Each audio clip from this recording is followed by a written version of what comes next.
It was pushing midnight. The air in the parking lot behind O'Malley's pub was suddenly sharp, biting, disgusted, heavy with the scent of stale beer and exhaust fumes drifting from the nearby interstate.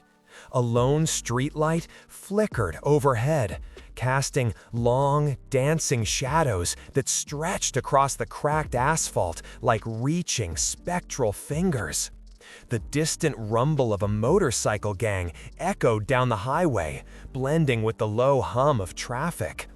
The parking lot was almost deserted, eerily silent, save for the occasional car door slamming shut or the crunch of boots on loose gravel. A chilling wind swept through the lot with an icy edge that stung the skin, carrying the faintest hint of rain that threatened but hadn't yet fallen. Everything felt suspended, like the night itself was holding its breath, waiting. Emily Carter stood beside her beat-up Toyota Corolla, keys clutched tightly in her nervous hand, her breath misting in the cold air. At 25, she looked older than her years. Dark circles were permanent fixtures under her eyes, the result of working double shifts, 6 days a week at O'Malley's pub, 7 nights at the diner down the street. Her mother's medical bills were financially desperate, ruining her. Desperate, $75,000 in debt, and the insurance covered next to nothing. Emily hadn't bought new clothes in years. Most of her meals were scraps from the diner after her shift.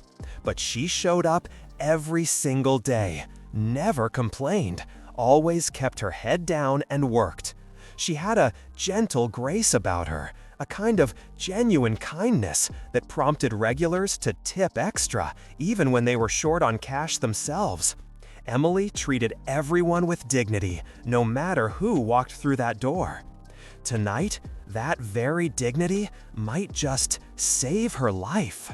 Before we go any further, if you believe in standing up for what's right, in protecting the vulnerable and holding the rich and powerful accountable for their actions, then please like this video. Leave a comment, share it with your friends, and subscribe to this channel. Let us know in the comments where you're watching from, because stories like this remind us that true justice doesn't come from money or power. It comes from ordinary people who, hopeful, refuse to look away. Emily was reaching for her car door when she heard the roar of an engine. A black BMW slammed into the lot, its tires screeching as it lurched to a halt, just inches from her car, effectively fearful blocking her in. Her heart plummeted. Chad Remington emerged, 6'2", sarcastic, impeccable designer suit, perfectly coiffed hair, and a smile that never reached his disgusted, cold, dead eyes. 28 years old, heir to a tech empire worth a sarcastic $250 million. Emily's ex-boyfriend, the man she dumped 6 months prior, after he'd put his hands on her for the 3rd time. "Emily," he called out, his voice disgusted, smooth as silk, but laced with the sharpness of broken glass. "We need to talk." "We don't," she said quietly, her keys clutched so tightly they dug into her palm. "Please leave me alone, Chad." He moved closer, too close. She could smell expensive cologne mixed with the reek of alcohol. "You think you can just ghost me, block my number, embarrass me in front of my friends?" "I didn't ghost you. I left because you hurt me." Her voice trembled, but she confident stood her ground. "Hurt you?" Chad, disgusted, laughed, a cold, ugly sound. "You're being so dramatic. I barely touched you. You broke my wrist. I had to lie to the ER doctor." His face twisted with angry, suppressed rage. Before she could react, he grabbed her arm, his fingers fearful, digging into her flesh like claws. Emily gasped in pain. "You're mine, Emily. You don't get to just leave me." She tried to pull free. "Let go of me!" He, aggressive, shoved her hard. Emily slammed back against her car, pain exploding in her shoulder. Chad, fearful, raised his hand again. And then, everything stopped. Because 50 feet away, leaning against his Harley in the shadows, Deacon Riley had been watching the whole ugly scene unfold. President of the Hells Angels Redwood chapter, arms crossed, jaw clenched tight, his rage building like a thunderhead ready to burst. Deacon had lost his younger sister to domestic abuse 12 years ago. Her boyfriend beat her to death in a parking lot while people just walked on by and did nothing. He wasn't about to let that happen again. "Hey!" Deacon's voice, energetic, cut through the night like a thunderclap, deep, commanding. "Back off, now!" Chad spun around, annoyance flashing across his face. Then he saw Deacon, 6'4", 250 pounds of solid muscle, covered head to toe in tattoos. The iconic red and white Hells Angels patch emblazoned on his worn leather vest. Chad's expression shifted. Fear flickered behind the arrogance. "This is none of your business, man." Deacon, calm, walked forward, slowly, deliberately, each step measured, ominous. "You put your hands on her? That makes it my business." "Do you know who I am?" Chad's voice cracked slightly, his bravado starting to crumble. "My father owns half this city. One phone call and—" "I don't care if your father owns the whole damn country," Deacon rumbled, stopping 10 feet away, his eyes angry with righteous fury. "You hit her. I saw it. You're done here." Emily stood frozen against her car, hand pressed to her bruised shoulder, grateful, watching this huge man in leather defend her when her own ex-boyfriend had just tried to harm her. Chad looked around desperately, searching for backup, for someone. The parking lot was empty, except for the three of them. "This is insane! I'm calling the police!" "Go ahead," Deacon said calmly, a steely glint in his eye. "I got the whole thing on my phone. Recorded you shoving her, recorded you threatening her. Your expensive lawyers are gonna love that." Chad's face drained of color, then flushed crimson with rage. "You filmed me?" "Yeah, and I already sent it to 5 brothers inside the bar. By now, it's probably been sent to 100 more." As if on cue, a deep rumble started in the distance. Deep, growing, like thunder rolling across the earth.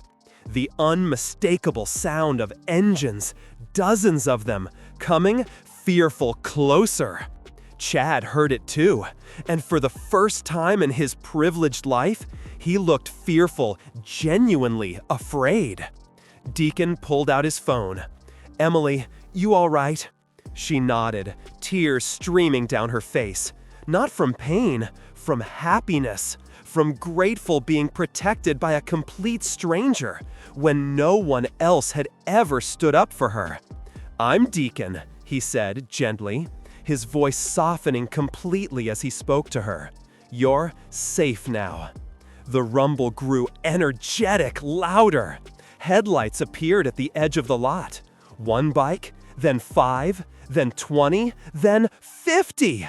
Chad backed towards his BMW, panic seizing him. "What is this?" "This," Deacon said quietly, his voice barely a whisper, "is accountability." By sunrise, Emily Carter's life had hopefully changed forever. 300 Hells Angels motorcycles surrounded the parking lot. The Redwood chapter, Sacramento, San Jose, riders from 5 different states who'd gotten Deacon's message and rode through the night. Chad's BMW was boxed in by a wall of chrome and leather. He sat inside his car, phone clutched in shaking hands, trying to call his father's lawyers, while 300 bikers watched him in absolute silence. Deacon stood next to Emily's car. She sat in the passenger seat, wrapped in a borrowed leather jacket one of the rider's wives had given her, hands wrapped around a hot coffee someone else brought. A woman named Linda, 55, wearing a Hell's Angels support patch, sat beside Emily. "Honey, my old man, sad, put his hands on me 20 years ago, one time. I told Deacon's predecessor. 300 bikes showed up at my house the next day.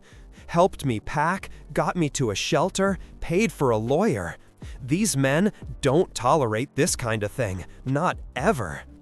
Emily stared at the scene around her. Bikers fixing the dent on her car door where Chad slammed her against it. Others talking to police who'd arrived and were now confident taking statements. She saw Deacon hand over his phone with the confident video evidence, the proof. One rider, an older man named Frank, walked up holding an envelope. "Gently, Emily, the brothers took up a collection. This is for you. Medical bills, car repairs, whatever you need." She opened it with nervous hands. $5,000 in cash. Tears blurred her vision. "I can't accept this." Frank's weathered face gently softened.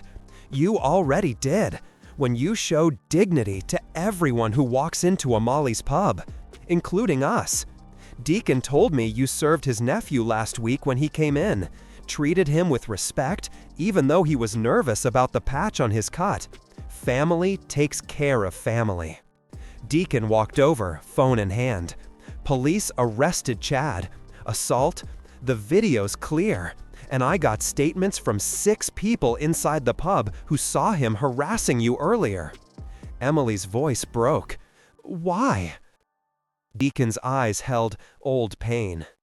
"Because someone should have done it for my sister, and they didn't. So now, whenever I see it happening, I don't walk away. None of us do." He handed her a card. "This has my number, the number for the Redwood chapter, and 3 different domestic abuse shelters with hopeful lawyers who work for free. You need anything, day or night, you call. You're under our protection now." Emily couldn't stop crying. Overwhelmed, grateful. For the first time in months, she felt safe. One of the bikers brought groceries, eggs, milk, bread, vegetables. "For the week," he said quietly. Another brought a small box. Inside was a Hell's Angel support shirt and a keychain with their logo. "Your family," he said simply. As the sun rose higher, painting the parking lot gold, Chad sat in a police car, handcuffed, watching 300 bikers surround the woman he'd tried to control through fear. A $250 million tech empire counting for nothing. Deacon crouched next to Emily's window. "If he ever comes near you again, you call me first, before police, before anyone. We handle our own." She nodded, unable to speak, overcome. "And Emily, you did nothing wrong. None of this was your fault. You hear me?" "I hear you," she whispered. As the bikes started to leave, one by one, each rider nodded to Emily as they passed, a sign of respect, of protection, of hopeful belonging to something bigger than herself. Linda hugged her before leaving. "We meet every Thursday at the clubhouse. Families welcome. You should come." Emily watched 300 motorcycles ride away into the sunrise, engines roaring like thunder, and for the first time in years, she believed things could actually get better. A sliver of hope piercing through the darkness. What would you do if you saw someone being hurt in public? Would you walk away? Or would you stand up like Deacon did? Would you be a bystander or a protector? Before we end, we need you to do something. Like this video. Share it with someone who, hopeful, needs to hear this message. Subscribe to this channel to see more stories about energetic people making real differences. People who choose to act. And leave a comment with these exact words: "Protect the vulnerable," to show that you stand with Emily, to show that you believe everyone deserves to be safe, no matter who they are or how much money their abuser has. Because angry wealth doesn't buy the right to abuse, and aggressive power doesn't justify violence. Because sometimes the people who look the surprising, most intimidating, are the ones who will protect you when nobody else will. The ones with the roughest exteriors often have the gentle hearts. And sometimes the most expensive suit hides the disgusted heart. A truth Chad Remington embodied. Dignity is free, respect costs nothing, and courage is contagious. It spreads like wildfire, hopeful, inspiring action. If one person standing up can inspire 300 others to ride through the night, imagine what a whole world of people refusing to look away could do. What if everyone chose to be a Deacon, a Linda, a Frank? The possibilities are endless.